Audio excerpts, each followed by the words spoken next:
اعوذ باللہ من الشیطان الرجیم بسم اللہ الرحمن الرحیم۔ آج میں قرآن کریم کی روح سے جو اللہ کی راہ میں خرچ کرتے ہیں، وہ خرچ میں پیسے بھی ہیں، مال و دولت بھی ہے، اور وقت بھی ہے، اور علم بھی ہے، اور خلوص بھی ہے۔ جو اللہ کی راہ میں خرچ کرتے ہیں ان کو کیا فائدہ ہے۔ اس سورت لیل ہے، اس میں ایک آیت ہے، وَأَمَّا مَنْ آتَى وَاتَّقَى، پس جس نے خدا کی راہ میں دیا اور تقوی اختیار کیا۔ خدا کی راہ میں دینے سے مال و دولت بھی ہے، وقت بھی ہے، اور جان اور مال بھی ہے، عزت بھی ہے۔ یہ سب اس میں قربانی اللہ کی راہ میں جو وقت دیتا ہے یا پیسہ خرچ کرتا ہے، یہ اس میں آ جاتا ہے۔ اس صورت میں اللہ تعالیٰ نے تفصیل کے ساتھ اس کے فائدے بتائے ہیں۔ فرمایا، جس نے خدا کی راہ میں دیا اور تقوی اختیار کیا، یعنی برائیوں سے بچا، اور نیک بات کی تصدیق کی، اسے تو ہم ضرور آسانی کے مواقع بہم پہنچائیں گے۔ اللہ تعالیٰ وعدہ فرماتا ہے کہ جو خدا کی راہ میں دیتا ہے اسے ہم ضرور آسانی کے مواقع بہم پہنچائیں گے۔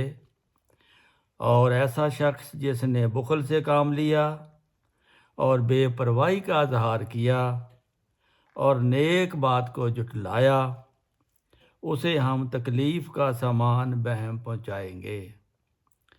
اللہ تعالیٰ کی راہ میں دینے سے اللہ تعالیٰ بہت سی آسانیاں پیدا کر دیتا ہے، اور تکلیفیں اور پریشانیاں اللہ تعالیٰ دور کر دیتا ہے، یعنی ایسے اسباب پیدا کرتا ہے کہ اس کو فائدے کے سامان ہوں، اس کی خوشنودی کے سامان ہوں، اس کی تسلی کے سامان ہوں۔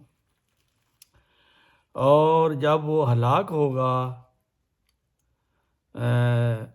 ایسا شخص جس نے بخل سے کام لیا اور بے پرواہی کا اظہار کیا اور نیک بات کو جھٹلایا، اسے ہم تکلیف کا سامان بہم پہنچائیں گے، اور جب وہ ہلاک ہوگا تو اس کا مال اسے کوئی فائدہ نہ پہنچائے گا۔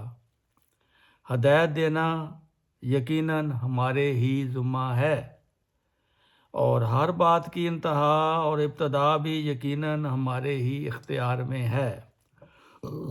بس یاد رکھو کہ میں نے تو تم کو ایک بھڑکتی ہوئی آگ سے ہوشیار کر دیا ہے، اس میں سوائے کسی بڑے بدبخت کے کوئی داخل نہ ہوگا۔ ایسا بدبخت جس نے حق کو جھٹلایا اور سچ سے منہ پھیر لیا،